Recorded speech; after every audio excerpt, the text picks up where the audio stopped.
12,32,05,750। एक स्टडी के मुताबिक ये उन शब्दों की संख्या है जो एक सामान्य इंसान अपनी पूरी जिंदगी में बोलता है, दोस्तों के साथ बातें करने से लेकर अपने सोशल मीडिया पेज को अपडेट करने तक। लेकिन ऐसा करते हुए क्या बोला जाना चाहिए और क्या नहीं, इसका जरा भी ख्याल नहीं रखा जाता।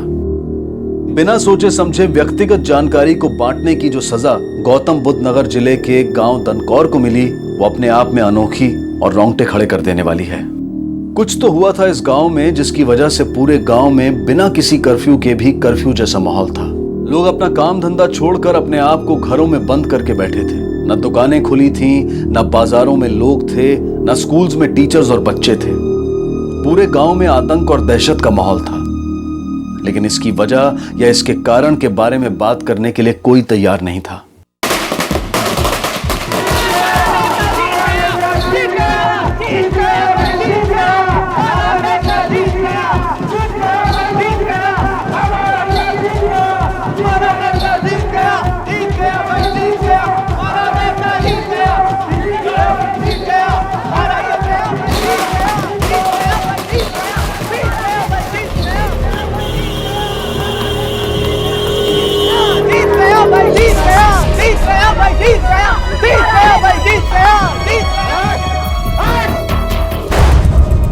क्या कर रहा है चुनू?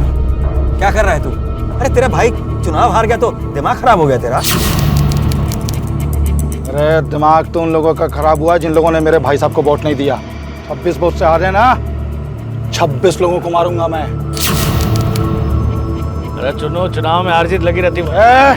फौजी प्रवचन बंद कर, गिनती गिनना शुरू कर। एक एक को गिन के मारूंगा सालों को। हमने भी कोई चूड़ियां नहीं पहन रखी।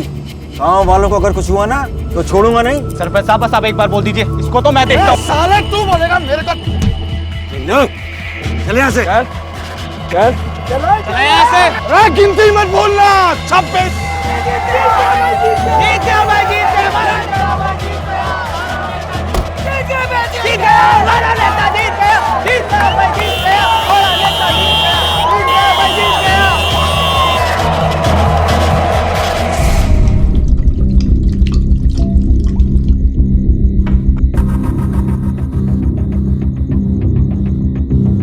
अब भी वही चुनाव के बारे में सोच रहे भाई। बकैती कर गया है वो। हलवा है क्या 26 लोगों को मारना? कुछ नहीं कर सकता वो। हम है ना। सरपंच जी आप चिंता मत करिए, अगर चुन्नू ने कुछ भी किया तो हम उसे छोड़ेंगे नहीं। चिंता मुझे चुन्नू की नहीं है, चिंता तो मुझे उसके बड़े भाई की है जिसके इशारों पर वो नाच रहा है। अगले इलेक्शन से पहले हमें भी कोई ऐसी चाल चलनी पड़ेगी कि दोनों का पत्ता एक साथ साफ हो जाए। सरपंच जी ये बात आपने बिल्कुल सही कही।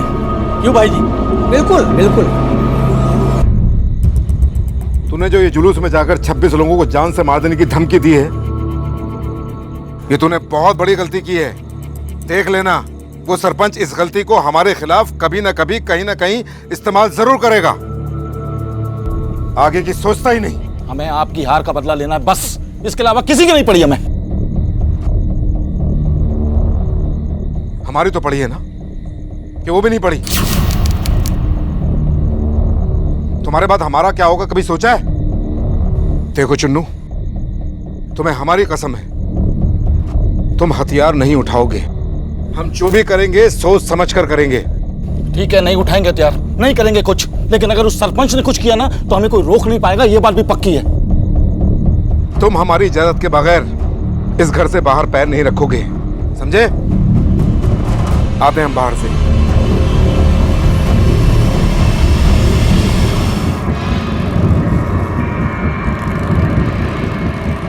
अरे ओ, तेरे बाप का रोड है साला, चल साइड कर साला।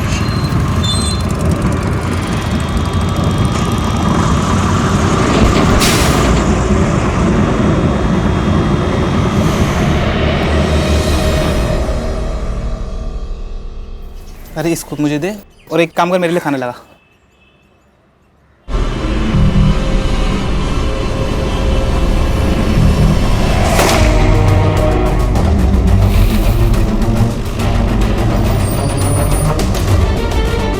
सर, हत्या सुबह हुई, हत्या के दौरान पत्नी घर पे थी, लेकिन वो कुछ बोल नहीं रहे थे सर। प्लीज हटिए, साइड हटिए, पीछे होइए।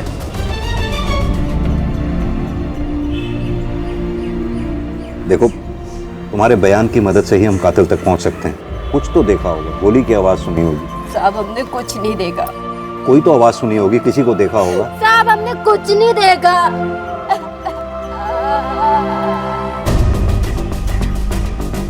भाई आप लोगों में से तो किसी ने कुछ देखा होगा, कोई गोली की आवाज सुनी होगी, जिससे ये पता चल सके किसने किया ये सब।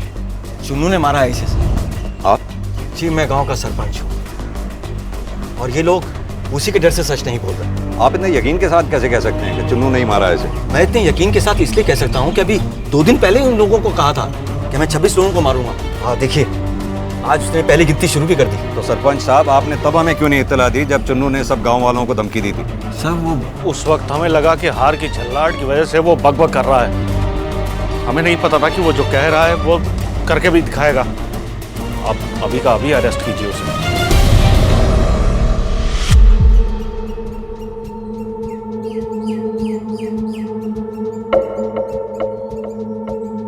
बम को प्लास्टिक में डाल के अंदर डालना।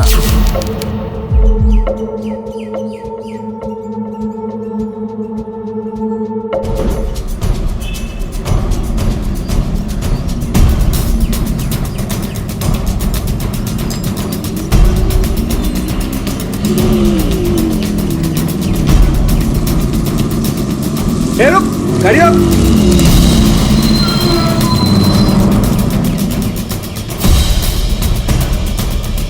अरे बस वाले, बस क्यों रोकी बीच में? चुप, बैठ। अरे गाड़ी चलाओ ना भाई, गाड़ी चलाओ। धनकौर गांव से राम सेवक और बुधना कौन है यहाँ? बता दे क्यों नहीं? अरे बहरे हो गए हो क्या?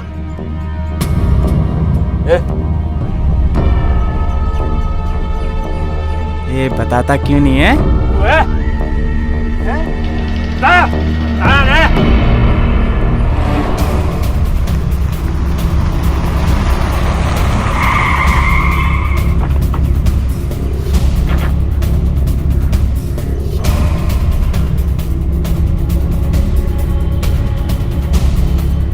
ये चुन्नू का घर यही है? जी सर। कहाँ है चुन्नू? सर वो तो हॉस्पिटल में है। हॉस्पिटल में? कौन से हॉस्पिटल में? अगर वो दोनों नहीं मिले, एक एक को चुन चुन के मारो। कौन है? ऐसे नहीं मानेंगे ये।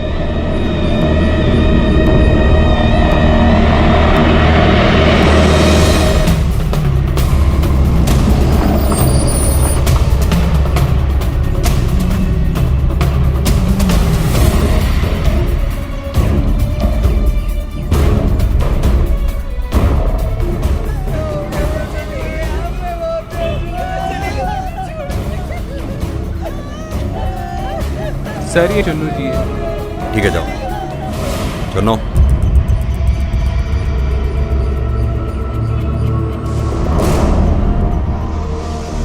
लगता है तुम लोग बताओगे नहीं, हैं?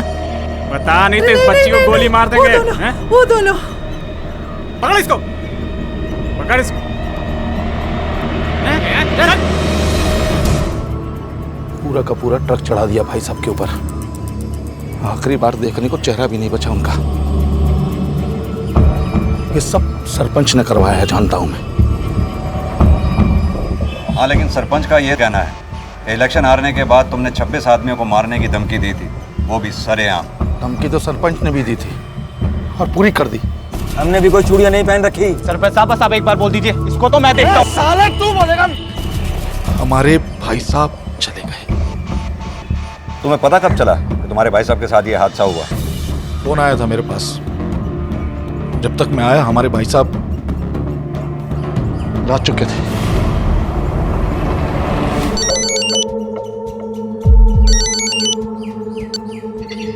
हाँ बोल। भाई साहब मिल गए ये दोनों।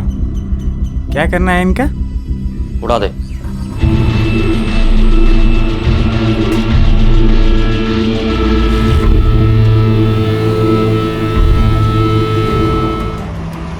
सर क्या लगता है आपको, पहले सरपंच और चुन्नू खुलेआम एक दूसरे को धमकी देते हैं, फिर 2 दिन बाद सरपंच के करीबी रघु का मर्डर हो जाता है, ठीक उसी दिन चुन्नू के भाई का भी एक्सीडेंट हो जाता है। चुन्नू के भाई का एक्सीडेंट रात में हुआ था, और उसके कुछ ही घंटों बाद रघु की मौत हुई थी। चुन्नू के मुताबिक रघु की मौत के समय चुन्नू हॉस्पिटल में था, तो हो सकता है यह खून चुन्नू ने खुद न करके करवाया हो, और चुन्नू भी अपनी जगह सही हो सकता है। हो सकता है उसके भाई का एक्सीडेंट हुआ ना हो, किसी से करवाया हो। सर इसका मतलब चुन्नू ने अपनी धमकी पूरी करने के लिए सरपंच के करीबी रघु को मरवाया और सरपंच ने अपनी धमकी के चलते चुन्नू के भाई का मर्डर करवाया। इस केस में एक तीसरी पॉसिबिलिटी भी हो सकती है। हो सकता है कोई तीसरा आदमी हो जो इन दोनों की इस सिचुएशन का फायदा उठा रहा हो सकता है उसी ने खून किया हो या करवाया हो। लेकिन सर ऐसा कौन हो सकता है? उस पूरे गांव में तो सरपंच और चुन्नू के अलावा कोई तीसरा ताकतवर है ही नहीं जो ये कांड कर सके।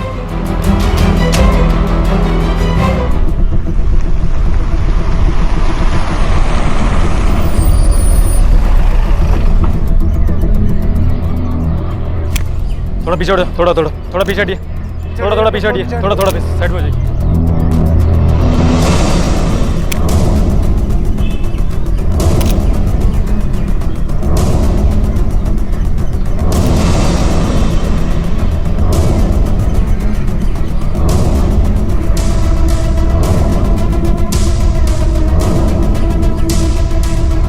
कातिल इन्हें नाम से जानते थे, शक्ल से नहीं पहचानते थे। यानी ये तो साफ है कि कातिल इन्हें पहचानते थे, जानते नहीं थे। पता चला है कि आपने पहचाना था इन्हें। आप कैसे जानती हैं? सब ये लोग हमारे पास के ही गांव के रहने वाले थे। सब मैं उन्हें बताना नहीं चाहती थी, लेकिन कौन से गांव के रहने वाले थे वो? सब धनकोर।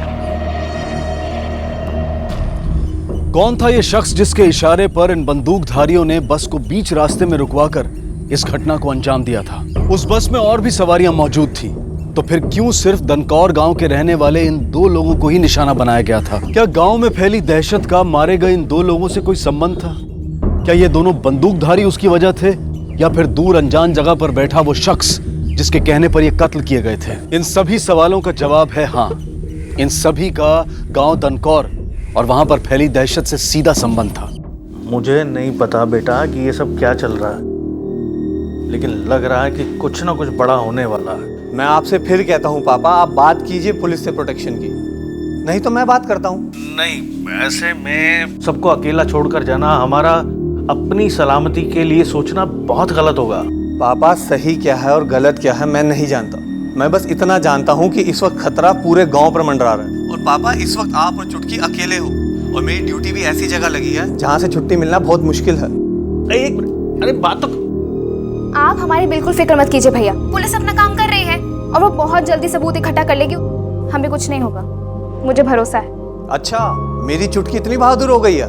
क्यों नहीं होंगी, आखिर फौजी की फैमिली से हूँ। अच्छा सुन, तू ना अपना और पापा का ख्याल रखियो, और कुछ भी जरूरत हो ना तो तुरंत मुझे फोन करियो, ठीक है? जी बाय। अरे थोड़ा हम भी खिला दें। हाँ रुक रुक जा रुक।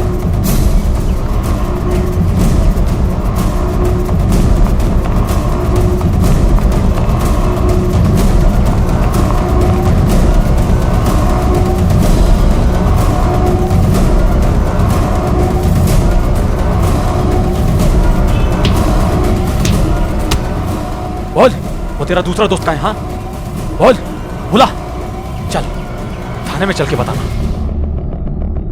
पहचानिए, यही है वो दोनों? अगर वो दोनों नहीं मिले, एक एक को चुन चुन के मारूंगा।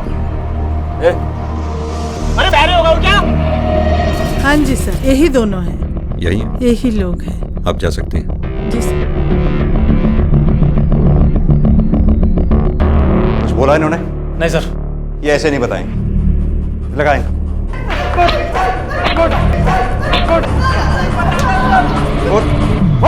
सर उसका नाम बांके था सर।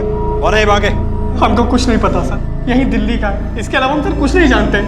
सर हम पैसों के लिए काम करते हैं सर, पटना से हैं सर। हम पैसों के लिए यहाँ आए थे सर। ट्रेन की टिकट भी हमें मिली थी ग्रेटर नोएडा के लिए, और जब हम यहाँ ग्रेटर नोएडा आए तो बांके वहाँ हमें मिला, और उसने कहा कि दो लोगों को उड़ाना है, तो हमने उड़ा दिया था। जानते नहीं थे और किसी के कहने पर दो लोगों का खून कर दिया तुमने? सर बाकी किसी और से बात ही किया करता था उड़ा दे फोन पर। सर उसकी बातों से लगता था कि वो कोई बड़ा कांड करने वाला है सर। कांड? कैसा कांड? कहाँ करने वाला है? सर हमें कुछ नहीं पता सर, माँ कसम खाता हूँ सर, हमें कुछ नहीं पता सर।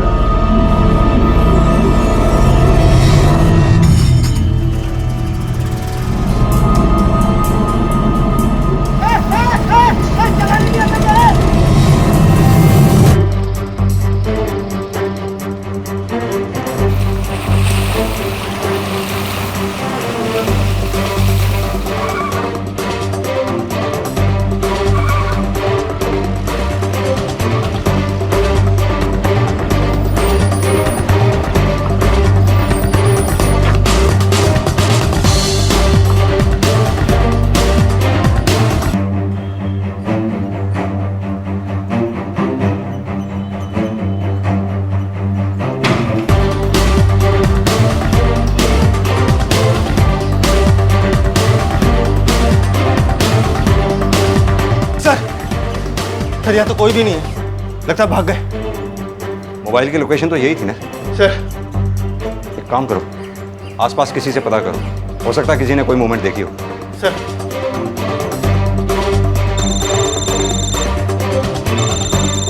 हाँ बोलो। सर जो फोन ट्रैकिंग पे डाला था वो स्विच ऑफ आ रहा है। स्विच ऑफ है?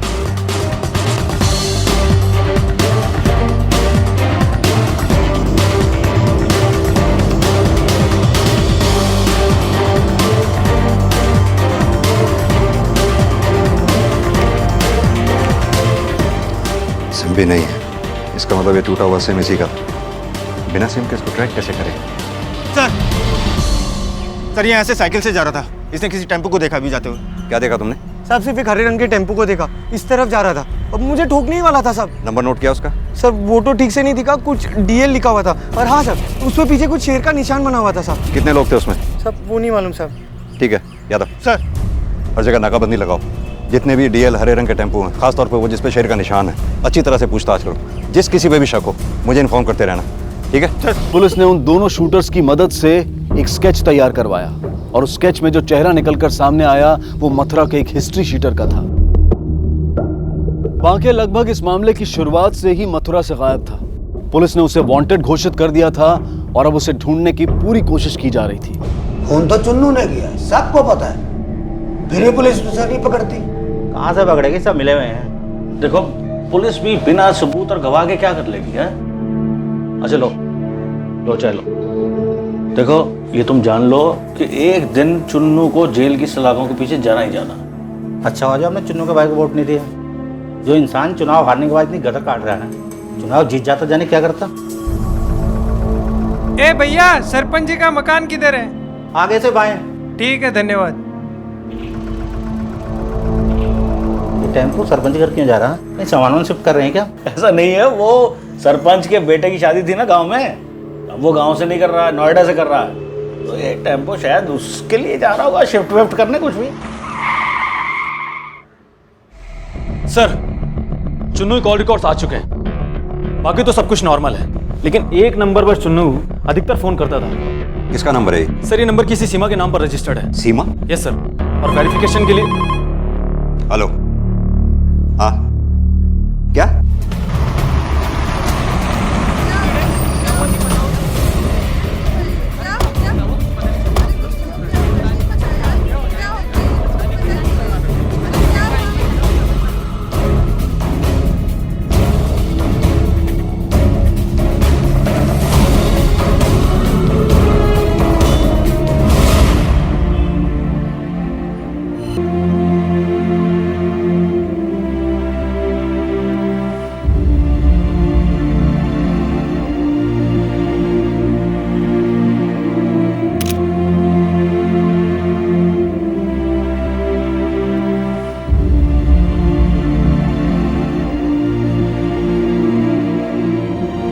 बेटा किसने किया ये सब? चुन्नू ने? देखो बेटा, मैं समझ सकता हूं कि तुम्हारी आंखों के सामने इतना बड़ा हादसा हुआ, तुम पर क्या बीत रही होगी, लेकिन इस हादसे को अपनी कमजोरी मत बनाओ, अपनी हिम्मत बनाओ। अपने पापा के बलिदान को बेकार मत जाने दो। बोलो बेटा, जरा अपना हाथ दिखाना। बेटा उम्र कितनी है तुम्हारी? 17 साल।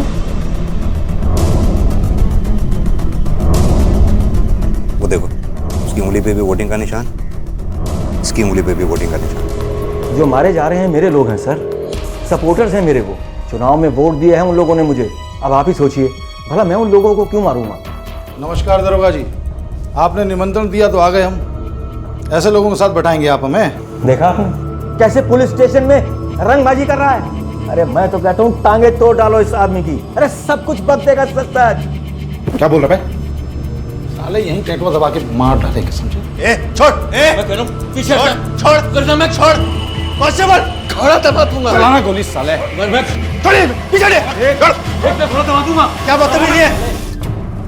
ये पुलिस स्टेशन है, आपके गांव का चौपाल नहीं। आइंदा से ऐसी हरकत की ना तो भूल जाऊंगा कि आप कौन है। लाइसेंस ही है इन जैसे लोगों को सबक सिखाने के लिए। अब आप तो कुछ करेंगे नहीं? लाइसेंसी है और आप गांव के सरपंच हैं, तो इसका मतलब पुलिस स्टेशन में मौत का नंगा नाच करेंगे हैं? एक बात कान खोलकर सुन लो तुम दोनों, जिस दिन तुम दोनों के खिलाफ एक भी सबूत मिला, घसीटते हुए यहाँ ले आऊंगा, फिर दिखाते रहना अपनी राजनीति, समझे? चलो निकलो यहाँ से।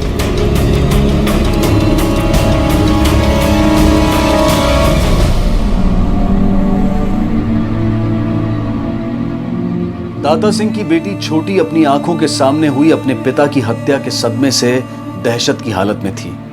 वहीं दूसरी तरफ अपनी जान दांव पर लगाकर देश की सीमाओं की रक्षा करने वाला उसका भाई अपने पिता की चिता को मुखाग्नि देते हुए अपने आप को ठगा हुआ महसूस कर रहा था, क्योंकि जिन लोगों की रक्षा को वो अब तक अपना फर्ज समझकर निभाता आ रहा था, उन्हीं लोगों में से किसी ने उसे अनाथ बना दिया था।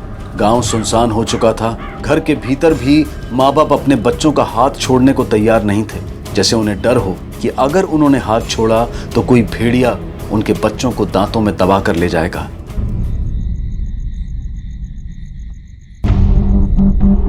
सर हमने उस ड्राइवर को पकड़ लिया जिसकी गाड़ी से चुन्नू के बाइक का एक्सीडेंट हुआ था। चलो। किसके कहने पे किया था तूने ये एक्सीडेंट? वो गलती से हुआ था साहब, और गलती भी मेरी उसी की गलती थी। अरे ओ, तेरे बाप का रोड है साला, चल साइड कर साला। वो मेरे आगे आगे चल रहा था जैसे कोई नशे में चलता है साहब, अचानक से ब्रेक मार दी।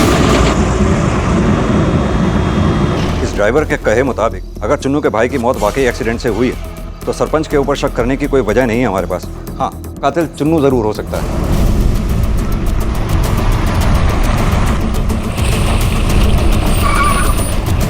आओ याद है।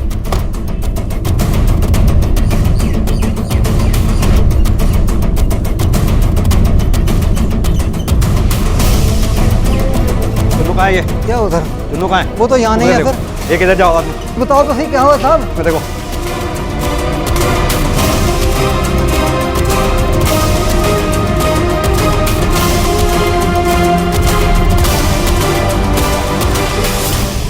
अब बताओ तो सही बात क्या है, क्या हुआ है? चुन्नू कहाँ है? चुन्नू साहब मेरे को ही नहीं पता कहाँ है, 2-3 दिन से वो घर भी नहीं आया। क्या हुआ सर? यहाँ भी नहीं मिला, लगता भाग गया। सर इधर भी नहीं मिला है। कटकौर गांव में मरने वालों की संख्या अब 6 तक पहुंच गई थी, और मरने वालों में सिर्फ वही लोग थे जिन्होंने ग्राम पंचायत चुनाव में सरपंच को अपने वोट दिए थे। अगर इन हत्याओं का जिम्मेदार वाकई चुन्नू चंदेल था भी, तब भी पुलिस के हाथ उसके खिलाफ कोई ठोस सबूत नहीं लगा था। और अगर ये सरपंच की चुन्नू को हमेशा हमेशा के लिए अपने रास्ते से हटाने की साजिश थी, तो ये साजिश सफल होती नजर आ रही थी, क्योंकि सरेआम गांव के 26 लोगों को मारने की धमकी देकर चुन्नू ने सरपंच को खुद ये मौका दिया था। बहरहाल सच्चाई ये थी कि आने वाले वक्त में गांव में 20 हत्याएं और होनी थी, लेकिन ये हत्याएं कब होनी थी, कहां होनी थी और किन लोगों की होनी थी, इसके बारे में किसी को कोई अंदाजा नहीं था। चंदू, ए चंदू, चंदू उठ। हाँ साहब। फोन किया था? हाँ साहब। वो वाकई जिसके पूरे गांव में चारों तरफ पोस्टर चिपके हैं ना, वो सरपंच के घर गया था साहब, उससे बातें कर रहा था। तूने देखा? देखा तो नहीं मैंने साहब, लेकिन खबर पक्की है। पक्का? 100% पक्का साहब, मैं झूठ नहीं बोल रहा हूँ। एक वांटेड आदमी जो दिन दहाड़े 2 लोगों को बस से उतार के मरवा देता है, वो आदमी आपके घर पे देखा जाता है, आपसे बात करते हुए।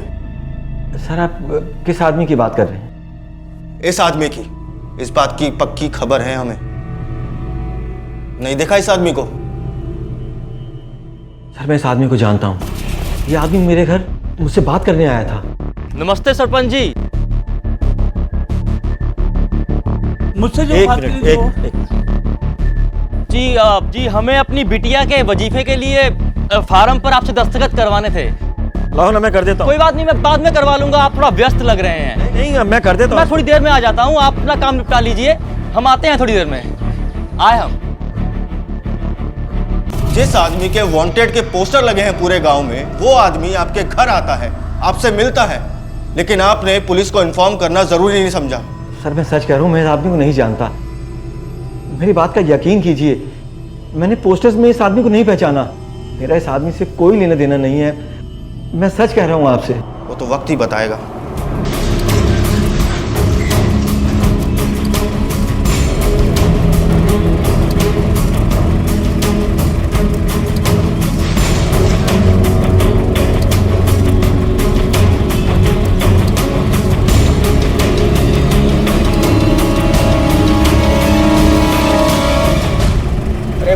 बाकी भैया आगे तो नाकाबंदी है।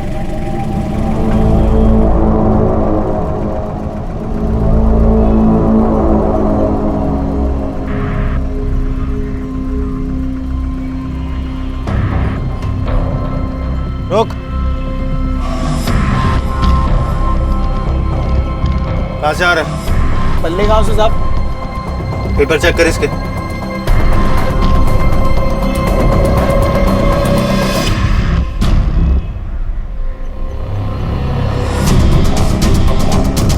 और हाँ सर, उस पे पीछे कुछ शेर का निशान बना हुआ था साहब।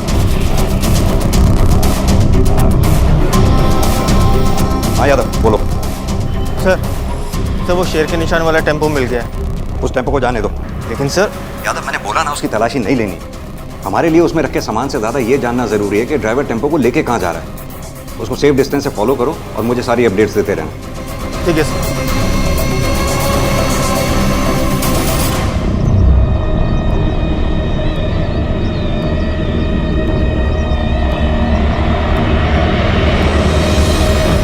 पेपर ठीक है? हाँ साहब, पेपर ठीक है। गाड़ी में क्या है? जानवरों को चारा है साहब। चल निकल, जान दो इसे।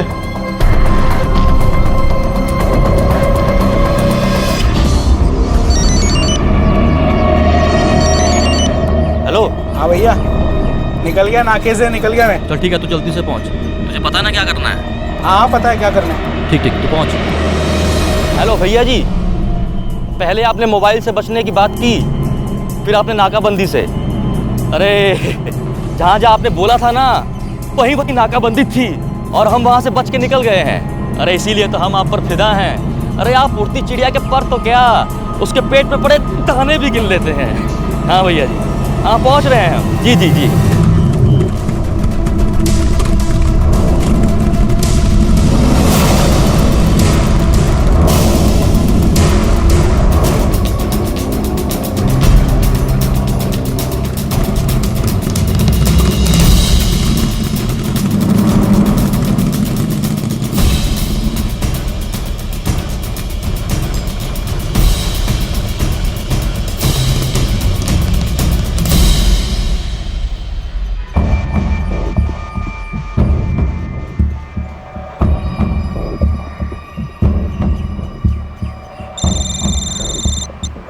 हाँ यादव बोलो। सर दादरी गांव में एक मकान के पास आके उसने टेम्पो रोका अपना। एक काम करो, घर पर नज़र बनाए रखो, मैं बैकअप फोर्स लेकर आ रहा हूँ, ध्यान रखना। Okay sir.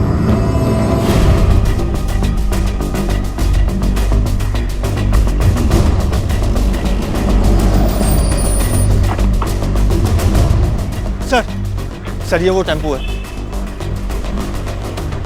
और सर वो रहा वो गेट जिसके अंदर वो गया था, लेकिन अभी तक कोई मूवमेंट नहीं हुई। अब इंतजार नहीं कर सकते, एक काम करते हैं, चारों तरफ से घेर लेते हैं इसे।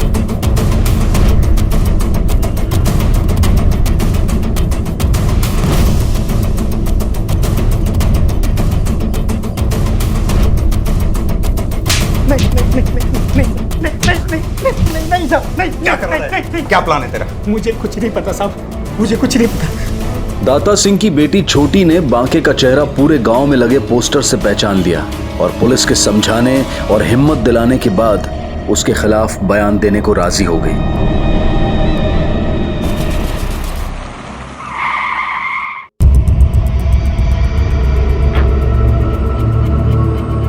ये यहाँ कैसे आ गया? खड़े क्यों हो गए? बैठ जाओ। चलो तुम यहाँ क्यों आ गए? हमारे भाई साहब को तो तुम लोगों ने चुनाव में हरा दिया और उसके बाद मार भी दिया। क्यों किया ऐसा? ऐसा कुछ नहीं है चुन्नू, चुनाव में किसी न किसी को तो हारना ही था। और रही तुम्हारे भाई को मारने की बात, तो वो सिर्फ एक एक्सीडेंट था। किसी ने मारा नहीं है उसे?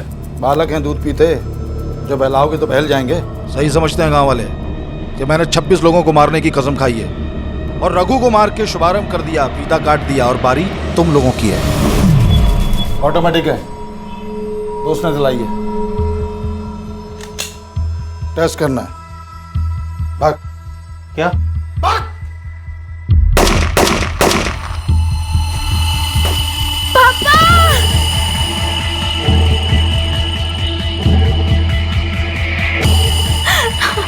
आगे खोलो।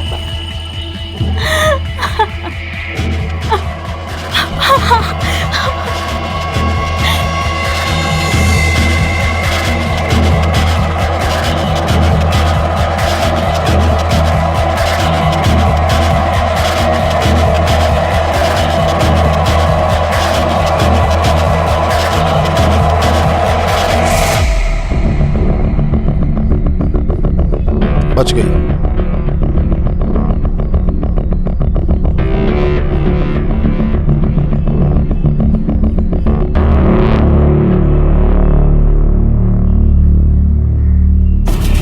सर, गौर करने वाली बात यह है कि चुन्नू 2 साल पहले जेल में था और उसी वक्त बाके अवैध हथियारों की सप्लाई के केस में उसी जेल में था और दोनों 3 महीने तक एक ही सेल में थे। कौन है? भाई साहब। आजा। सब ठीक है ना? सर, चुन्नू के कॉल रिकॉर्ड्स में जो सीमा के नाम का नंबर है जिस पर चुन्नू अधिकतर बात करता है, वो दरअसल सीमा का आशिक यूज करता है, बांके। भाई साहब, आपसे एक बात पूछें? ये सब करना जरूरी है क्या? जरूरी है। जो लोग हमारे सामने नजर नहीं उठा पाते थे, आज हमें आंख दिखा रहे। अगर आज उन्हें नहीं रोका ना, कल को हमारे मुंह पे मूतेंगे वो लोग। उन्हें मालूम पड़ना चाहिए कि हम कौन हैं और उनकी क्या औकात है। 26 की गिनती आज पूरी होकर रहेगी। अब तक 6 गांव वालों की जान लेने के बाद भी चुन्नू और बांके किसी आदमखोर शिकारी की तरह खुलेआम घूम रहे थे। पुलिस लगातार उनके पीछे थी, लेकिन ये दोनों शातिर मुजरिम पुलिस से आगे चल रहे थे। गोली नहीं चलानी है, सबको मालूम पड़ जाएगा। एक को नहीं मार रहा है, गिनती पूरी करनी है। रख अंदर, पकड़ साले को।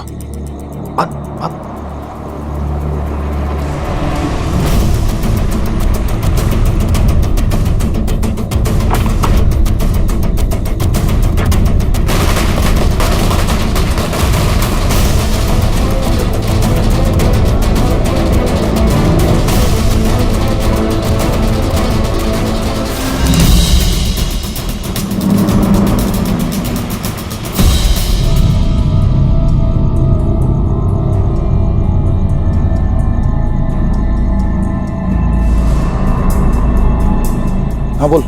हाँ भैया जी, हाँ भैया, ऊपर सब क्लियर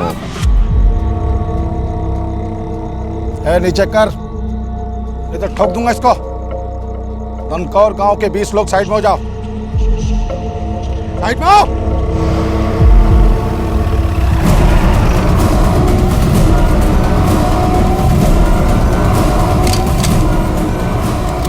इंस्पेक्टर, रुक जाने तो ठोक दूंगा इसको। चुन्नू, हथियार फेंक दे अपने। तुझे पता है तू यहाँ से बचकर नहीं जा सकता। तुझे गलत फहमी हुई है चुन्नू। तेरे भाई को किसी ने मारा या मरवाया नहीं था। उसका एक नॉर्मल एक्सीडेंट हुआ था, वो भी शराब के नशे में था। और अरे ओ, तेरे बाप का रोड है साला। चल साइड कर। जो कुछ हुआ मैं नहीं जानता, बस इतना जानता हूँ कि साले 26 हरामियों ने उनके खिलाफ वोट दिया। 6 को मार चुका हूँ, 20 को छोड़ूंगा नहीं। और इंस्पेक्टर, अगर तुमने मेरी बात नहीं मानी ना, तो 20 से ज्यादा जितने मरेंगे उसकी जिम्मेदारी तुम्हारी है। नहीं नहीं नहीं, चलो रखता हूँ मैं अपने हथियार। हथियार रख दो, तुम कुछ मत करना।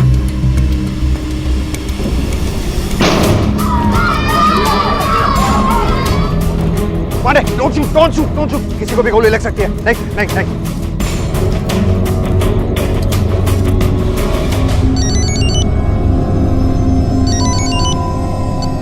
हाँ भैया जी। अबे साले गोली क्यों चलाई? अरे भैया जी, अगर हम गोली नहीं चलाते तो पुलिस आपको गोली मार देती। अरे वो आपके पीछे खड़ा था ना पुलिस वाला। अच्छा ठीक है ठीक है। देख टेम्पो आया क्या अपना? देखता हूँ। हाँ भैया जी, टेम्पो आ गया है, वो आपके पास ही है। सुन, मेरी गन गिर गई, कट्टा है मेरे पास। कवर फायरिंग से पीछे दरवाजे से निकलता हूँ मैं। सालों की 20 की गिनती पूरी करनी है आज।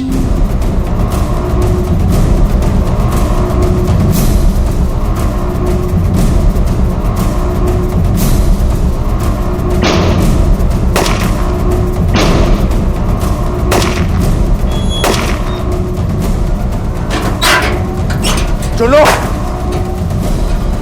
चलो, अपने आप यादव, यादव, एक तो कॉल द एम्बुलेंस इमीडिएटली। उस गोलीबारी में छुन्नू चंदेल को मार गिराया गया और बांके और उसके गैंग के दूसरे साथियों को हिरासत में ले लिया गया। आखिरकार दनकौर गांव और उसमें रहने वाले लोगों को उनके आतंक से आजादी मिली। इस साल हम अपनी स्वतंत्रता की 70वीं सालगिरह मना रहे हैं, लेकिन बड़े अफसोस की बात है कि आजादी मिलने के इतने सालों के बाद भी हमें अभी तक पूरी तरह से आजादी नहीं मिली है, यानी कि पूर्ण स्वराज नहीं मिला है। अगर हम वाकई जुर्म की बेड़ियों से आजाद होना चाहते हैं तो हम सबको एकजुट होकर उसी तरह से जुर्म के खिलाफ लड़ाई लड़नी होगी जिस तरह से हमने देश की आजादी की लड़ाई लड़ी थी।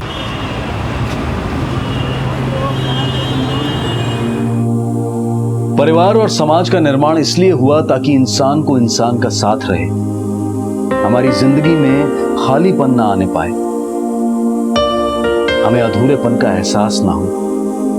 पर हर पल बढ़ती आबादी में हम अकेले होते जा रहे हैं और इस अकेलेपन को भरने के लिए टीवी देखते हैं, हम किताबें पढ़ते हैं, अपने आप को बिजी रखने की हर कोशिश करते हैं, लेकिन फिर भी हमारा खालीपन नहीं भरता तो हम नया दोस्त, नई जॉब, नए रिश्ते, नई जगह तलाशते हैं। पर कभी कभी ये तलाश हमें बेबस और तन्हा बना देती है, और बेबस तन्हाई रुके हुए पानी की तरह होती है जो अगर सड़ने लगे तो अपराध का ऐसा अंकुर फूटता है कि एक दिन विशालकाय पेड़ बन जाता है।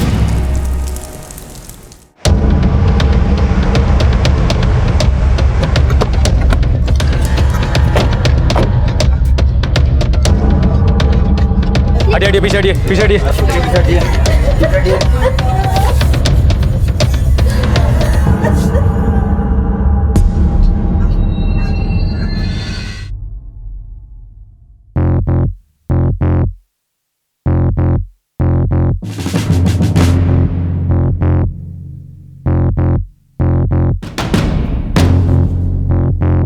सर, ये आरती यहाँ की मेड, इसी ने फोन किया था। साहब, सुबह मैंने कई बार बेल बजाई पर कोई जवाब नहीं आया। मुझे लगा मैं साहब कहीं बाहर गई होंगी, इसलिए मैंने डुप्लीकेट चाबी से दरवाजा खोल दिया। ये डुप्लीकेट चाबी कहाँ से आई तुम्हारे पास? साहब, वो मैडम ने दी थी जब वो घर से बाहर गई थी। कब से काम कर रही है? 3 साल से साहब। क्या नाम है तुम्हारी मैडम का? सुजाता कौशिक साहब।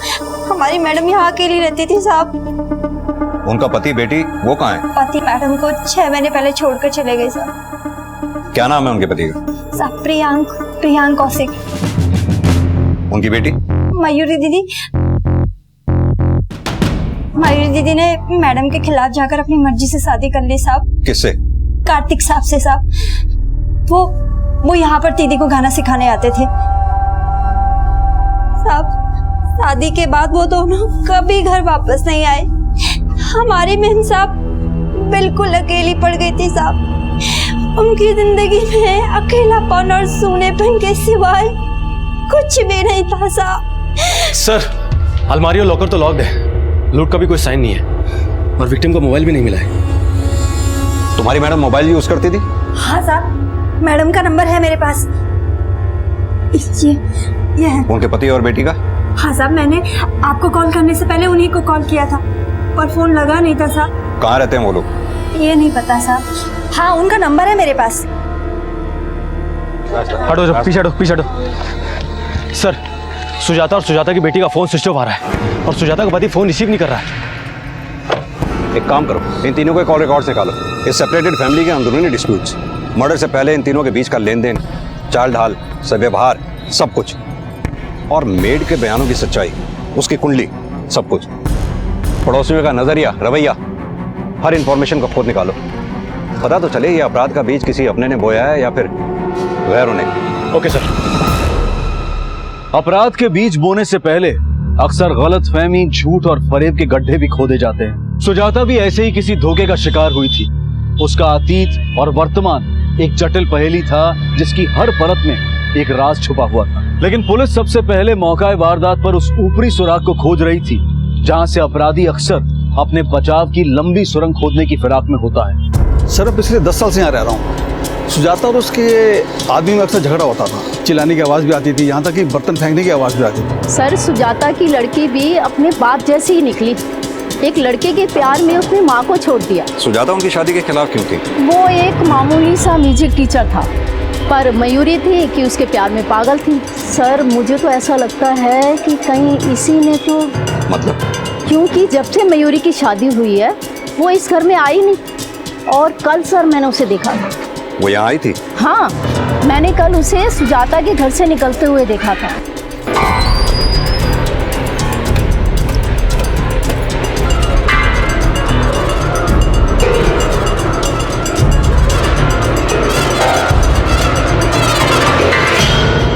कितने बजे होंगे उस वक्त? यही कोई 2 सवा 2 बजे के आसपास है। आपने उस ऑटो का नंबर नोट किया या कुछ भी याद है आपको? नहीं सर, मुझे ऐसा कुछ याद नहीं है।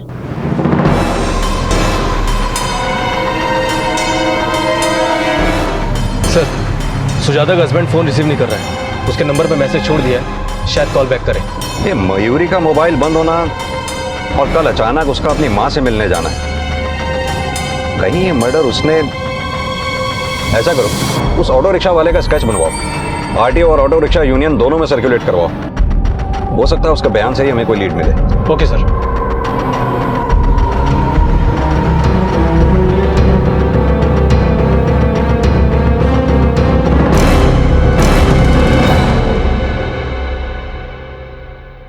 सर पोस्टमार्टम रिपोर्ट के मुताबिक सुजाता का मर्डर गला घोट के किया गया और उसके बाद गला काटा गया। इस हत्या के पीछे गहरी दुश्मनी लगती है। मर्डर का डेट और टाइम? सर 7 अगस्त दिन में 2 बजे के आसपास। इसी दिन और इसी टाइम के आसपास तो मयूरी को सुजाता के घर से निकलते हुए देखा गया था और उसके फोन की लोकेशन से भी ये बात कंफर्म होती है कि मयूरी 1:55 से 2:17 तक पटेल नगर में ही मौजूद थी। कहीं ऐसा तो नहीं इन्हीं 22 मिनटों में माँ बेटी की कड़वाहटें नफरत में बदल गई हों और बेटी के हाथों माँ का कत्ल हो गया। मयूरी के फोन रिकॉर्ड्स के मुताबिक वो पटेल नगर से करोल बाग की तरफ गई। फिर उसने 2:42 पे प्रियांक को फोन किया, 14 सेकंड्स तक उससे बातें की। फिर 2:53 पे उसका फोन करोल बाग में बंद हुआ। ये मेड ने मयूरी के पति और पिता के जो नंबर दिए हैं वो पटेल नगर के एड्रेस पे ही रजिस्टर्ड हैं। उनका करंट एड्रेस निकलवाओ। Okay sir.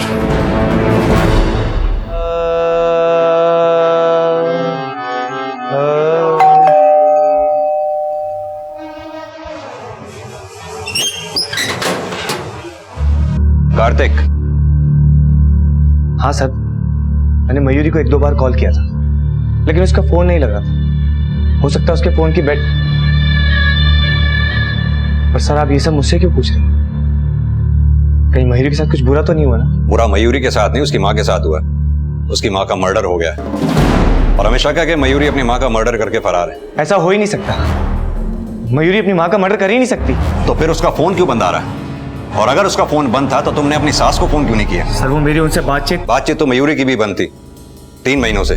फिर अचानक? सर मयूरी को उनकी याद आ रही थी। याद आना और हत्या वाले दिन ठीक वहां जाना इत्तेफाक नहीं, साजिश। सर आप कहना क्या चाहते हैं? यही कि ये राग इत्तेफाकी हमारी समझ में नहीं आ रहा कि सुजाता जैसी रईस माँ की बेटी ने इस घर के किराएदार से दिल कैसे लगा लिया। सर मयूरी मुझसे सच्चे दिल से प्यार करती थी और 1 साल पहले जब मैंने मयूरी को संगीत सिखाना शुरू किया तो मुझे नहीं पता था कि हम दोनों इतने करीब आ जाएंगे।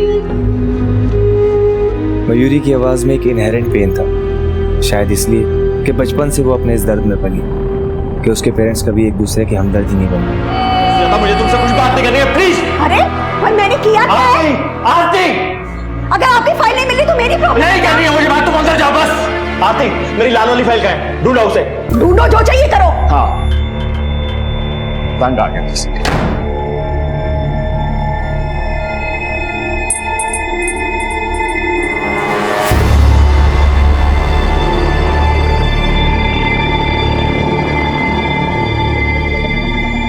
मयूरी के पेरेंट्स के बीच में दूरियां बढ़ रही थी और हम दोनों करीब आ रहे थे।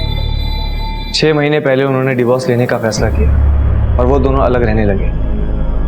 मयूरी अपनी माँ के साथ ही रह रही थी और एक दिन उन्हें हमारे अफेयर के बारे में पता चल गया। निकल जा मेरे घर से, और आज के बाद अगर तू मेरी बेटी के आसपास भी आया ना तो मुझसे बुरा कोई नहीं होगा। मामा, और खबरदार अपने कार्तिक को कुछ भी कहा तो। I love him.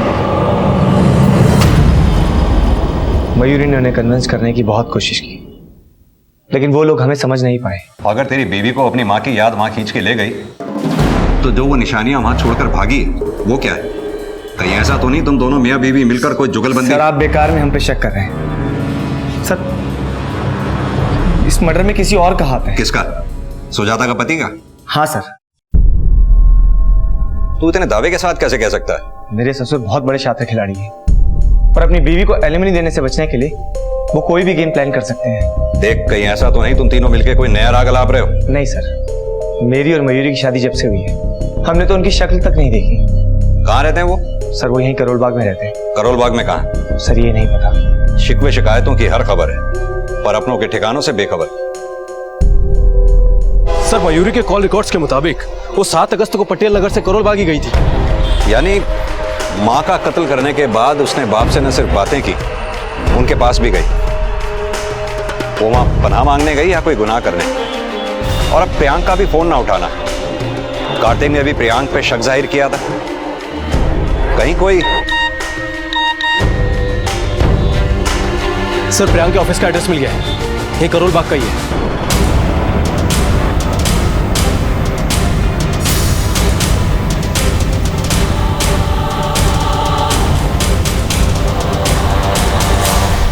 Priyank Kaushik ji बोलिए। हम आपको इतनी देर से फोन ट्राई कर रहे हैं, आप फोन ही नहीं पिक कर रहे हैं। इनफैक्ट आपको मैसेज भी छोड़ा था हमने। आप मुझे फोन कर रहे थे, लेकिन किस नंबर पर? 98103226। इस नंबर के फोन मैं अक्सर रिसीव नहीं करता हूँ और हमेशा अपने साथ भी नहीं रखता हूँ। वो क्यों? कुछ बेमतलब के लोग।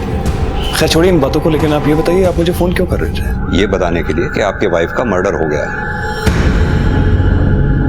मैं और सुजाता एक दूसरे के लिए बने ही नहीं थे।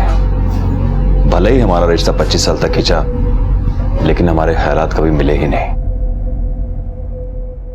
अगर काम ही करना था तो ऑफिस में रहते, घर आने की क्या जरूरत थी? कम से कम मैं चैन से सो तो जाती।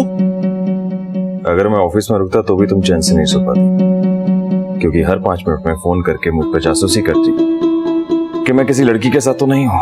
संन्यास तो नहीं लिया ना तुमने, तो फिर मेरे नजदीक क्यों नहीं आते? सुजाता मुझसे झगड़ा करने के बहाने ढूंढती रहती थी, कभी मुझ पर बेवजह शक करके या कभी मुझे नीचा दिखाकर। सुजाता ने कभी भी अपनी इच्छाओं से कॉम्प्रोमाइज नहीं किया। वो पैसे उड़ाती और उसे मेरे बिजी रहने पर भी बहुत प्रॉब्लम थी। उसके इस दोगलेपन से मैं पूरी जिंदगी भर पिछता रहा। सुजाता, क्या है ये सब? क्रेडिट कार्ड का इतना बिल? क्यों, इतना भी नहीं कमाते हो क्या जो मेरे खर्चे उठा सको? सुजाता, तुम्हारे खर्चे उठा सकता हूँ, लेकिन जो तुम्हारा एटीट्यूड है। मैं जैसी हूँ ना वैसी ही रहूंगी। इतने सालों में ये भी नहीं समझ पाई क्या तुम? आपने कहा वो आप पे शक करती थी, इस बात में कितनी? कोई सच्चाई नहीं है, बल्कि वो तो खुद ही। इंस्पेक्टर साहब छोड़िए, मैं इस बारे में बात नहीं करना चाहता हूँ। बोल दीजिए जो दिल में है, क्योंकि कोर्ट जो छुटकारा आपको नहीं दिला पाई वो तो अब आपको मिल ही गया। तो आप ये सोच रहे हैं कि मैंने सुजाता का मर्डर किया? हो भी सकता है, इतनी एलिमनी जो मांग रही थी वो आपसे। और आप इस बारे में आप मेरे लॉयर से बात कीजिए, क्योंकि अभी अभी ये मामला सब जुडाइस है। ये मेरे लॉयर का कार्ड है। अब बीवी की बात नहीं, बेटी की बात। देखिए इंस्पेक्टर साहब, मयूरी मेरी बेटी जरूर है, लेकिन वो पसंद सुजाता को ही करती थी। लेकिन उसे भी जल्दी एहसास हो गया कि सुजाता किसी की नहीं थी। तो उसकी शादी के बाद? शादी के बाद मैं कभी भी उससे मिला नहीं। लगता है आपने जवाब रट रखे हैं। देर से सही इंस्पेक्टर साहब, लेकिन आपके आने का मतलब मैं समझ गया हूँ। तो फिर ये भी समझा दीजिए, जिस दिन सुजाता का मर्डर हुआ मयूरी ने आपसे क्या बातें की थी? वो मुझे गालियां दे रही थी। क्यों? आप उसी से पूछ लीजिए। पर वो है कहाँ? देखिए इंस्पेक्टर साहब, हमारा जो परिवार है बहुत बिखरा हुआ है। हम सब एक दूसरे के लिए लापता हैं, अनजान हैं। तो मुझे नहीं मालूम कि वो कहाँ है।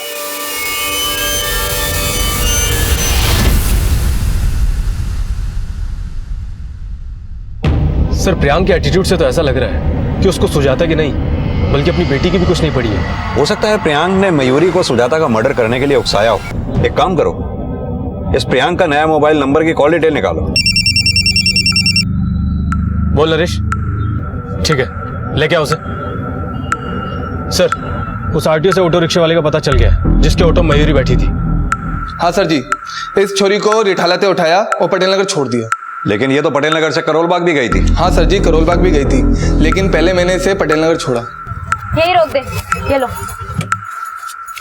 साहब ये ऑटो से उतर के अपने घर गई तो मैं अपना ऑटो साफ करने लगा। मैंने सोचा और भी सवारी देख लेता हूँ यहीं पर। इतने में दौड़ के फिर आई और कहने लगी करोल बाग चल। अपनी माँ के घर से कितनी देर में वापस लौटी थी? साहब 4 से 5 मिनट हुए होंगे। अच्छा, जब इसने ऑटो किया, इस आदमी को तूने कहीं आसपास देखा था? अब साहब इतना तो ध्यान दिया नहीं। इतना तो ध्यान होगा कि उस लड़की को करोल बाग में कहाँ उतारा था तूने? हाँ साहब, अजमल खां रोड। बहुत तावड़ी मचा रही थी छोरी।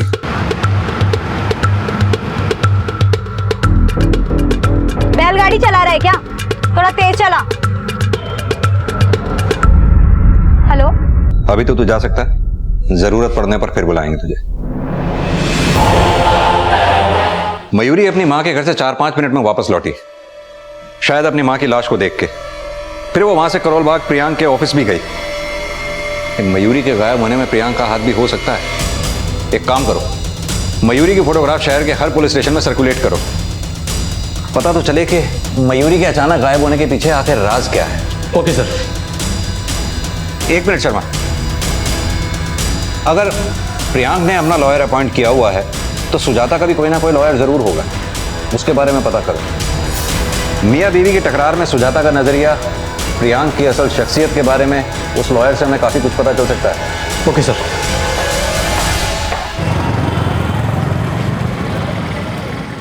प्रियांक सिर्फ झूठा ही नहीं, वो गिरा हुआ इंसान है। उसने सुजाता के ऊपर ये एलिगेशन लगाया है कि वो एक बच्चलन औरत है और उसका कई मर्द के साथ अफेयर है।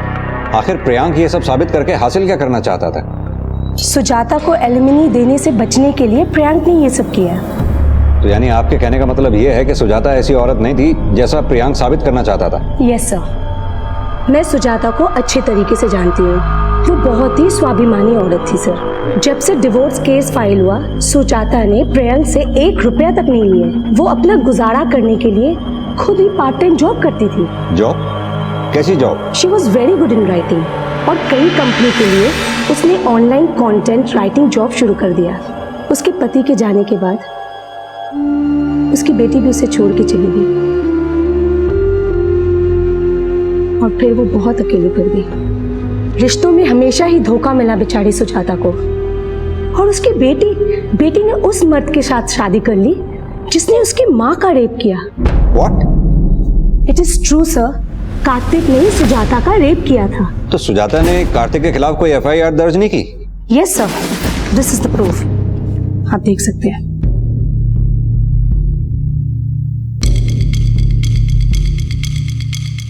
सर 3 महीने पहले सुजाता कौशिक ने कार्तिक खत्री के खिलाफ रेप की शिकायत की थी और हमने उसे अरेस्ट भी किया था। लेकिन सुजाता की बेटी मयूरी कौशिक ने एक काउंटर कंप्लेंट दर्ज किया था सर। मैम, मेरी मम्मा झूठ बोल रही है। वो कार्तिक से बदला लेना चाहती है क्योंकि हम दोनों ने उनकी मर्जी के खिलाफ शादी की थी। ये सब उन्हीं की चाल है। वो हम दोनों के बीच गलतफहमी पैदा करके उसे मुझसे दूर करना चाहती है। सर सुजाता ने कहा था कि उसका रेप 1 महीने पहले हुआ था, इसलिए कार्तिक के खिलाफ कोई स्ट्रॉन्ग एविडेंस नहीं मिल पाया। सर मेरी बात तो सुनिए। सर मेरी बात तो सुनिए, मैंने कुछ नहीं किया। सर मेरी बात तो सुनिए। रेप? पर सर मैंने तो किसी का रेप नहीं किया है। सुजाता ने तेरे खिलाफ FIR दर्ज कराई थी। सर वो झूठी FIR थी जो पहले प्रूव हो चुकी है। लेकिन अब गड़े मुर्दे उखड़ेंगे। सुजाता का मर्डर हुआ है, तेरे खिलाफ FIR दर्ज थी और रेप चार्जेस में पुलिस कैसे रिमांड लेती है ये तो तू जानता ही होगा। जो कुछ भी हुआ हम दोनों की मर्जी से हुआ है। मर्जी से हुआ? तू बोलेगा और हम मान लेंगे? सर मैं सच कह रहा हूँ, मैं मानता हूँ कि हम दोनों से गलती हुई, बट मैं मयूरी से प्यार करता हूँ। बहुत पहुंचा हुआ कलाकार निकला तू तो, माँ और बेटी दोनों से। खोपड़ा मत झुका, जबान खोल, नहीं तो ना गाने लायक बचेगा ना बजाने लायक। कुछ गलतियां इंसान जानबूझकर नहीं करता, हो जाती है। और मैं सुजाता जी की जिंदगी का वो मुसाफिर था जिसने उनका हाथ तो थामा लेकिन वफा नहीं कर पाया। हमको उनसे है वफा की उम्मीद, जो जानते ही नहीं कि वफा क्या है।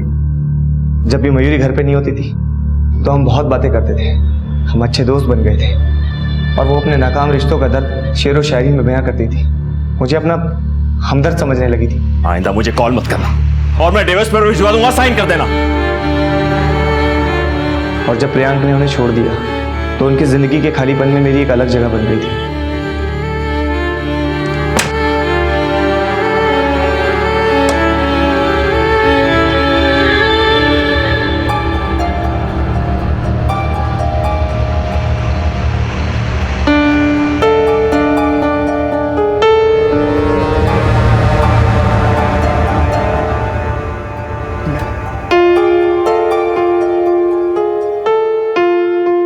मैं दो नावों पे सवार था, मुझे समझ में नहीं आ रहा था कि मैं किस नाव से अपना पांव खींचूं। मयूरी,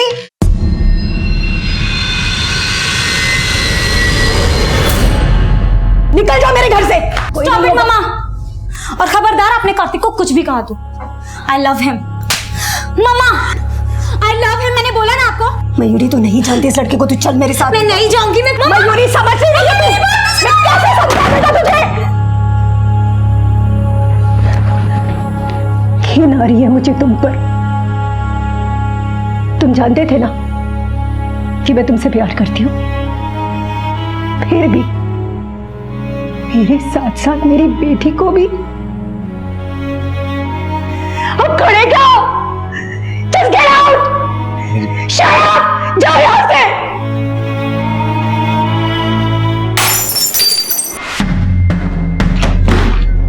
मयूरी, मयूरी, मेरे बेटा, ये क्या किया तूने मयूरी?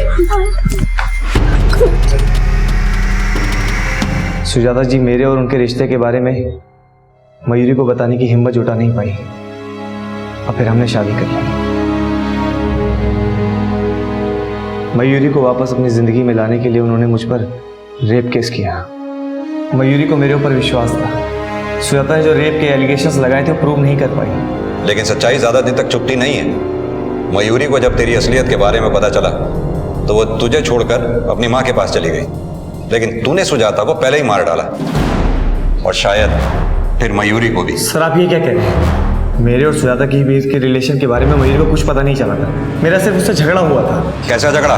मयूरी ने मुझसे शादी तो की, लेकिन मेरे एक छोटे से फ्लैट और मामूली सी इनकम में एडजस्ट नहीं कर पा रही थी और उस दिन गुस्सा होकर वो अपनी माँ के घर चली गई। वो कहाँ है और उसकी माँ का मर्डर किसने किया मैं नहीं जानता सर। मैं मानता हूँ कि मुझसे गलती हुई है, लेकिन मैं क्रिमिनल नहीं हूँ सर। पति, बेटी, दोस्त, हर रिश्ते ने सुजाता को चोट पहुंचाई। हर कोई उसे छोड़ चुका था। वो एक तन्हा जिंदगी जीने पर मजबूर थी, लेकिन फिर भी वो इस तन्हा जिंदगी में एक नई जिंदगी तलाश रही थी और उसकी यही तलाश उसकी हत्या की वजह बनी। सुजाता का हर करीबी उसका दोषी नजर आ रहा था। प्रियांक और कार्तिक शक के दायरे में थे और मयूरी का लापता होना भी रहस्य बना हुआ था। सर, मैंने प्रियांक के दूसरे मोबाइल के कॉल रिकॉर्ड चेक किए। सुजाता की हत्या के एक दिन पहले उसके दोनों मोबाइल की लोकेशन उसके ऑफिस की ही थी। लोकेशन तो कार्तिक की भी उस दिन सुजाता के घर की नहीं थी, लेकिन यह भी तो हो सकता है कि कार्तिक और प्रियांक उस दिन बिना फोन के ही मर्डर करने गए। सर ऐसा भी तो हो सकता है कि मर्डर मयूरी ने किया हो, क्योंकि मर्डर के बाद से वही लापता है।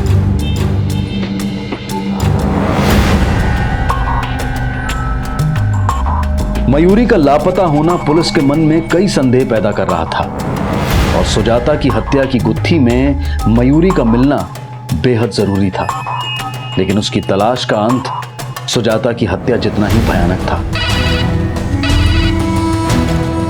हाँ, कौन? क्या?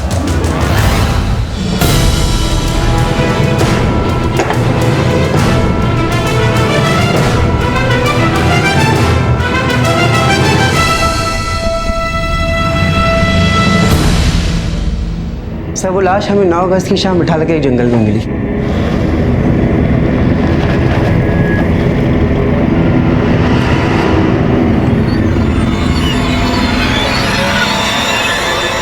पोस्टमार्टम में हत्या की वजह? सर पर गहरे जख्म थे और किसी भारी चीज से वार भी किया गया था और बाद में लाश को जलाने की कोशिश भी की थी, पर लाश पूरी तरह से जल नहीं पाई। हत्या की तारीख और समय क्या रहा होगा? पोस्टमार्टम रिपोर्ट के हिसाब से 7 अगस्त शाम के 4 बजे के आसपास।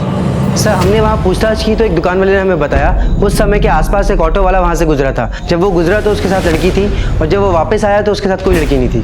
ऑटो वाला? जी।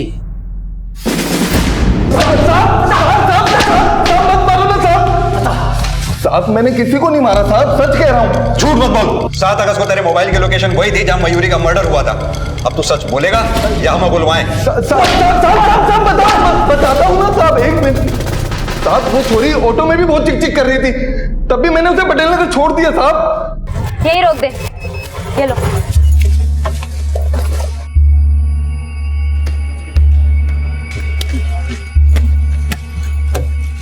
जल्दी चलो। अब कहाँ जाना है मैडम? बकवास बंद करो और जल्दी चलो करोल बाग। बैलगाड़ी चला रहा है क्या? थोड़ा तेज चला। हेलो, करोल बाग शुरू हो गया मैडम, आपको जाना कहाँ है? अरे चलाता रहना, जब उतरना होगा बता दूंगी।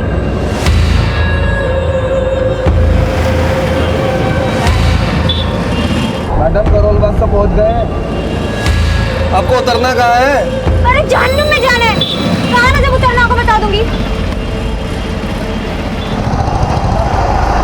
एक बात बोलूं मैडम, दिल्ली सेफ ना है लड़कियों के लिए। जहाँ जाना टाइम पे पहुंच जाओ, अंधेरा होने से पहले। तुम्हारा प्रॉब्लम क्या है?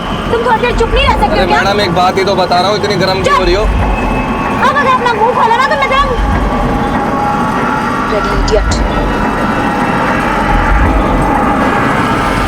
अरे कहाँ लेके जा रहा है? गाड़ी वापस ले, गाड़ी वापस ले, वापस ले गाड़ी, नहीं तो पुलिस को फोन करती हूँ।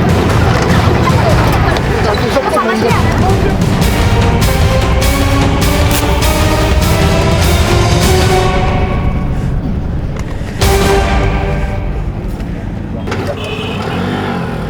सब वो छोरी को बोलने की तमीज ना थी और मुझसे गुस्सा बर्दाश्त नहीं होता। कोई बात नहीं, अब जेल में प्राणायाम करियो, फिर तेरा गुस्सा काबू आएगा।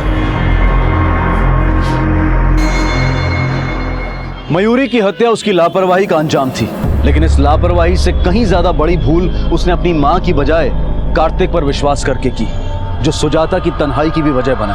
और परिणाम ये कि ना सुजाता मयूरी की गलतफहमी दूर करने के लिए जिंदा बची और ना ही मयूरी को अपनी गलती सुधारने का मौका मिला। मयूरी की हत्या करने वाला अपराधी तो पुलिस की गिरफ्त में था, लेकिन सुजाता मर्डर केस अभी तक किसी नतीजे पर नहीं पहुंच पाया था। सर, मैंने कार्तिक और प्रियांक की एलिबी भी अच्छे से क्रॉस वेरीफाई किए, पर मुझे नहीं लगता कि सुजाता के मर्डर में इन दोनों का कोई हाथ है। अगर ये काम किसी घरवाले का नहीं है तो बाहर वाला ऐसा कौन हो सकता है जो सुजाता का मर्डर कर दे? सर, सुजाता के मोबाइल से मुश्किल से 2 से 3 कॉल रोज होते थे, पर घर में कोई लूट भी नहीं हुई है। लेकिन सुजाता का मर्डर भी तो उसी 4 दीवारी में हुआ ना, जहां वो अकेली रहती थी। उसकी तन्हाई के कुछ तो ऐसे राज होंगे जो उसकी हत्या की वजह बने। सर, सुजाता के घर उसकी मेड के अलावा और कोई नहीं आता था। रात को 9 बजे ही इनकी घर की लाइट बंद हो जाती थी। और कोई खास बात जो आपने नोटिस की हो? सर, पहले वो गार्डन में भी आ जाया करती थी, लेकिन पिछले 6 महीने से उसने गार्डन में भी आना जाना बंद कर दिया था। Thank you. सर, आस पड़ोस के सभी लोगों से पूछताछ की, लेकिन कुछ खास इन्फॉर्मेशन नहीं मिली है। घर के सामने यही एक दुकान है छोटी सी, आओ जरा यहाँ पता करें, शायद कुछ पता चले। एक काम करो, तुम वहां पता करो, मैं यहाँ पता करता हूँ। Okay sir. ये सुजाता जी आप ही के यहाँ से सामान खरीदते थे? जी सर, वो हमारी दुकान से ही सामान खरीदती है। सुबह से शाम तक उनके यहाँ कौन कौन लोग आया जाया करते थे? सर, मैं दुकान पे कम ही बैठता हूँ, वो लड़का है ना, वो आपको ज्यादा बेहतर बता सकता है। बुलाइए। अरे संजय जी, इधर आओ। देखो सर क्या पूछ रहे, बताओ। जी साहब। सुबह से शाम तक सुजाता जी के यहाँ कौन कौन लोग आया जाया करते थे? साहब, सुजाता जी के यहाँ सुबह शाम नहीं, दिन के टाइम महफिल जमती थी। महफिल जमती थी? मतलब क्या बताऊं साहब, 1 नंबर की कलेक्टर लिस्ट थी, बहुत लोगों का आना जाना था उसके घर पे। 7 अगस्त को कौन आया था उनके घर पे? साहब क्या 7 क्या 8, ये तो लोच का मामला था। इसे पहचानते हो? हाँ साहब, ये तो इसे बहुत पहले छोड़ के चला गया था, मगर बाद में इसे नहीं देखा। और ये? साहब ये बहुत आता था, मगर काफी टाइम से इसे भी नहीं देखा। इनके अलावा और कौन कौन लोग आया जाया करते थे? बहुत लोग आते थे साहब। इनमें से किसी का स्केच बनवाने में हमारी मदद कर सकते हो?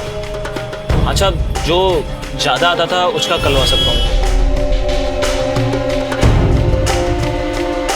सर, सुजाता के लॉयर का कहना था कि प्रियांक सुजाता को कोर्ट में करेक्टरलेस साबित करना चाहता था। कहीं इस बात में वाकई सच्चाई तो नहीं है? ये प्रियांक और लॉयर दोनों को बुलाओ, पहले इन्हीं का नजरिया समझ लेते हैं। Okay sir. देखिए इंस्पेक्टर साहब, अपनी जुबान खोलकर मैं अपनी मरी हुई बीवी को बदनाम नहीं करना चाहता था, लेकिन हाँ, उसका अफेयर था। किससे? मैंने सुजाता के खिलाफ सबूत इकट्ठा करने के लिए एक प्राइवेट डिटेक्टिव हायर किया था और उसी ने हमें ये फोटोग्राफ दिए। ये भुवन चतुर्वेदी है, उसका कॉलेज का फ्रेंड। पिछले दिनों ये काफी मिल रहा था सुजाता से।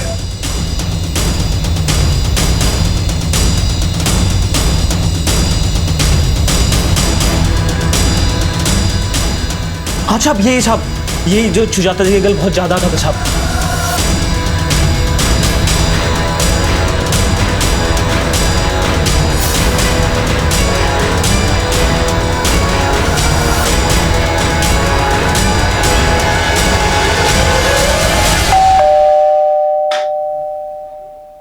भुवन चतुर्वेदी यहीं रहते हैं? हाँ, सुजाता से मेरा मिलना जुलना था, पर आप ये सब क्यों पूछ रहे हैं? क्योंकि एक हफ्ता पहले सुजाता जी का मर्डर हो गया है। व्हाट? जी। सुजाता और मैं बहुत अच्छे दोस्त थे कॉलेज में। उसके बाद हमारे रास्ते अलग अलग हो गए। बहुत सालों बाद सोशल नेटवर्किंग साइट के थ्रू हम टच पे आए। बस इसी तरह हमारी बातचीत का सिलसिला शुरू हो गया। करीबन 3 महीने पहले मैं उससे मिला तो पता चला कि वो एकदम अकेली पड़ चुकी थी।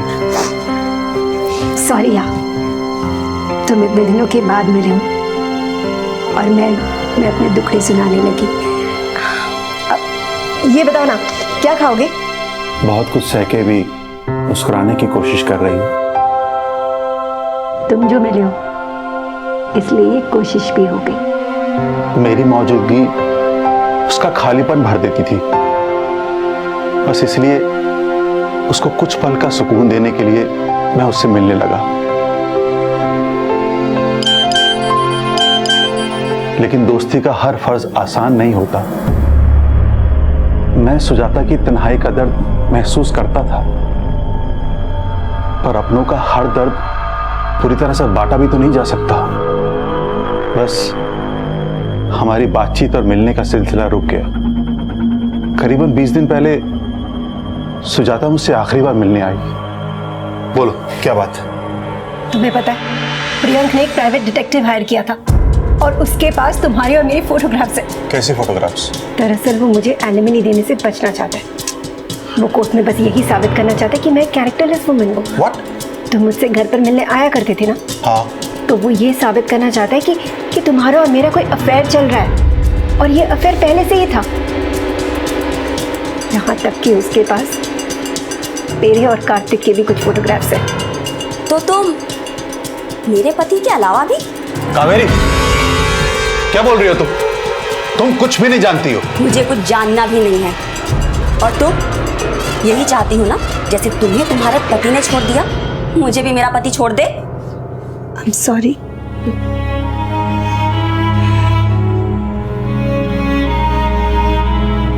सॉरी भुवन, मुझे तुम्हें अपनी परेशानियों में घसीटना नहीं चाहिए था।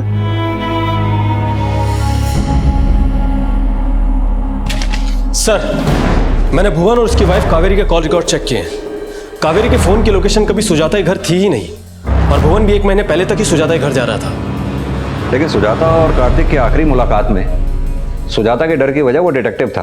प्रियांक ने जो फोटोग्राफ्स हमें दिखाई वो भुवन और सुजाता की थी, लेकिन सुजाता अपनी और कार्तिक की फोटोग्राफ्स को लेकर ज्यादा परेशान थी। ऐसा करो, उस प्राइवेट डिटेक्टिव को बुलाओ, सुजाता की सोशल नेटवर्किंग अकाउंट भी चेक करो।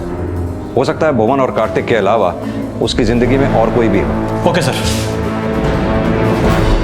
अगर कोई अकेली औरत अपनी तन्हाई को दूर करने के लिए कोई दोस्त तलाशती है तो विकृत सोच रखने वाले उसके चरित्र पर सवालिया निशान लगाते हैं। क्या यह सही है? हालांकि सुजाता ने कभी इस बात की परवाह नहीं की, लेकिन कहीं ना कहीं वो अपने पति की इस गलत सोच का शिकार बन रही थी। और शर्म की बात यह थी कि वो उसे चरित्रहीन साबित करके उसे एलिमनी के हक से भी वंचित रखना चाहता था। पति और बेटी की उपेक्षा सहने के बाद सुजाता अपना ज्यादातर वक्त सोशल मीडिया पर ही गुजारती थी, और जब पुलिस को इस बात का पता चला तो वो तुरंत ये जानने में जुट गई कि कहीं सुजाता का मर्डर करने वाला सोशल मीडिया के जरिए बना उसका कोई दोस्त तो नहीं था। और साथ साथ उस डिटेक्टिव से भी पूछताछ की गई जिसे सुजाता के पति ने सुजाता की जासूसी करने के लिए हायर किया था। जी सर, मैं ही सुजाता की जासूसी कर रहा था और वो फोटोग्राफ्स भी मैंने ही लिए थे। तुम तो प्रियांक के लिए काम कर रहे थे ना, फिर सुजाता को तुम्हारे बारे में कैसे पता चला? या फिर उसने तुम्हें रंगे हाथों पकड़ लिया? जी नहीं सर, मैं उससे खुद मिला था।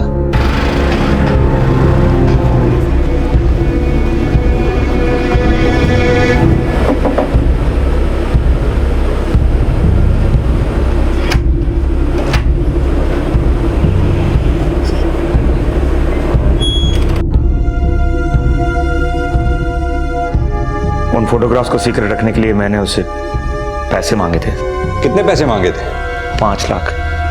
लेकिन सर उसके पास पैसे नहीं थे। उसने मुझे सिर्फ 50,000 रुपये दिए और ये बोला कि वो अपने एलिमनी का 10% मुझे देगी और ये फोटोग्राफ्स मैं लॉयर को ना दूं। लेकिन तुमने जो फोटोग्राफ्स प्रियांक के लॉयर को दिए वो? सर मैंने सुजाता भवन के फोटोग्राफ्स दिए थे जो कि बहुत नॉर्मल थे, लेकिन सुजाता और कार्तिक के नहीं दिए थे। सुजाता से तुम आखिरी बार कब मिले थे? तकरीबन 20-22 दिन पहले सर। 7 अगस्त को तुमने कोई? उसके बाद ना मैंने कोई फोटोग्राफ्स लिए और ना मैं कभी मिला सर। ठीक है, तो तुमने जो जो फोटोग्राफ्स लिए हैं वो सब हमें दिखाओ।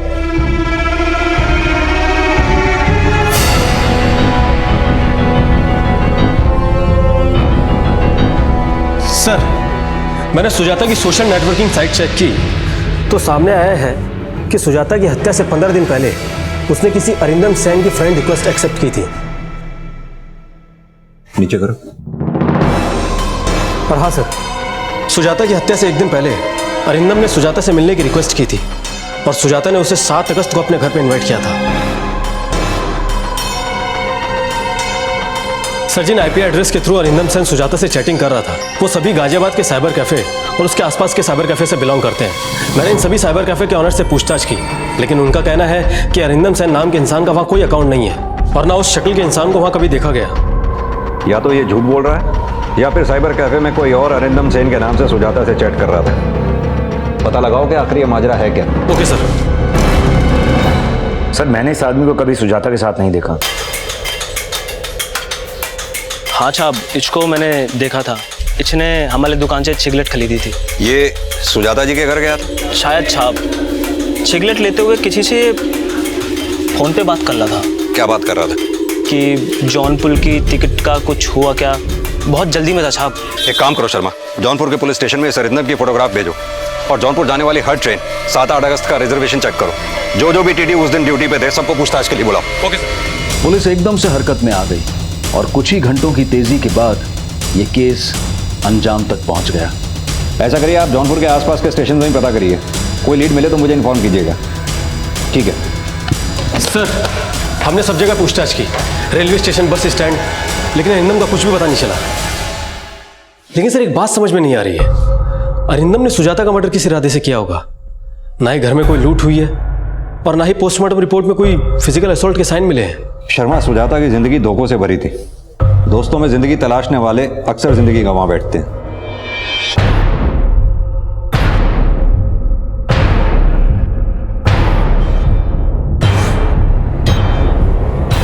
लगता है अरिंदम हमें मिल गया।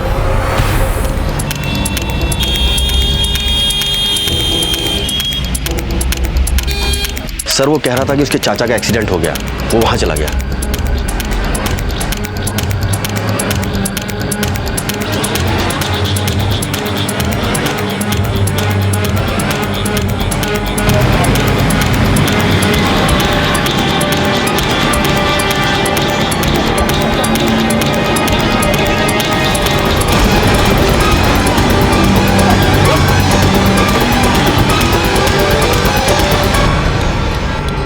देख रहे हो, ये धुंधला सा चेहरा, ये यहां भी है और ये खड़ा हुआ, यही अरिंदम है। बता बोल। साहब, सुजाता जी ने मुझे खुद उकसाया था साहब। अच्छा। हाँ साहब, सुजाता जी को दोस्त बदलने का शौक था तो मैं भी अपनी किस्मत आजमाना चाहता था साहब। कभी भुवन, कभी कार्तिक।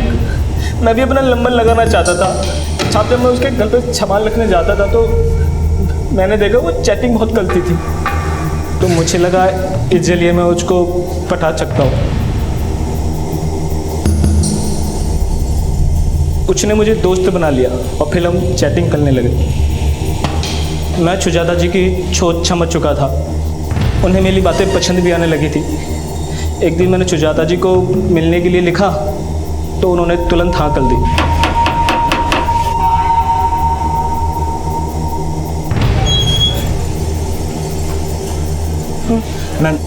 मैं लग देता हूँ।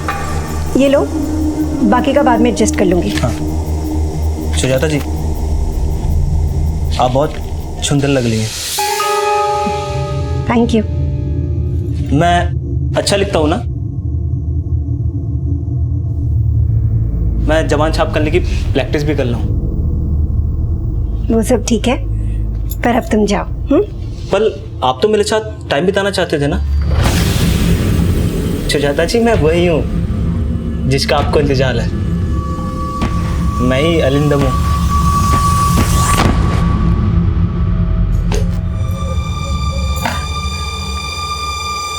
अच्छा नहीं किया तुमने।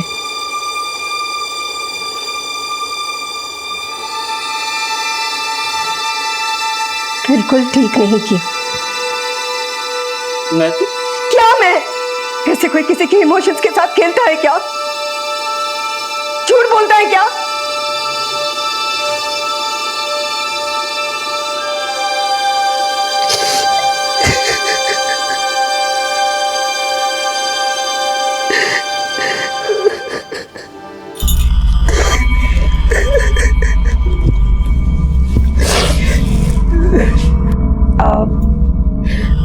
देखो, रो मत।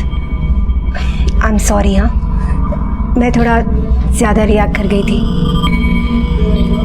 क्या करूं, जिंदगी में बहुत धोखे खाए हैं ना।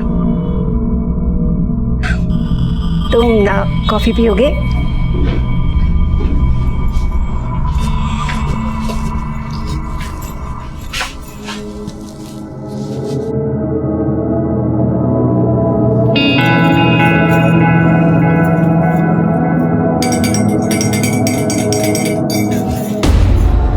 क्या कर रहे थे तुम? पागल हो गए हो क्या? मैं जानता हूँ आप मुझसे प्यार करती हैं। हाँ? तुम ऐसे सोच भी कैसे सकते हो? सुजाता जी, आई लव यू। निकलो यहाँ से। Just get out!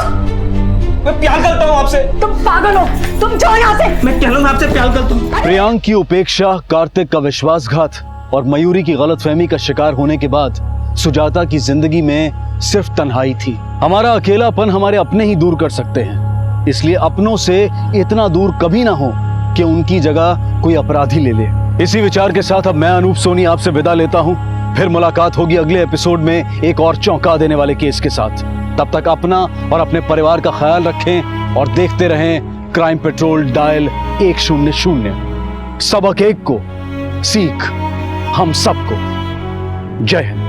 Crime petrol के और भी दिलचस्प कहानी देखने के लिए हमारे चैनल को सब्सक्राइब करें और बेल आइकॉन दबाना न भूलें।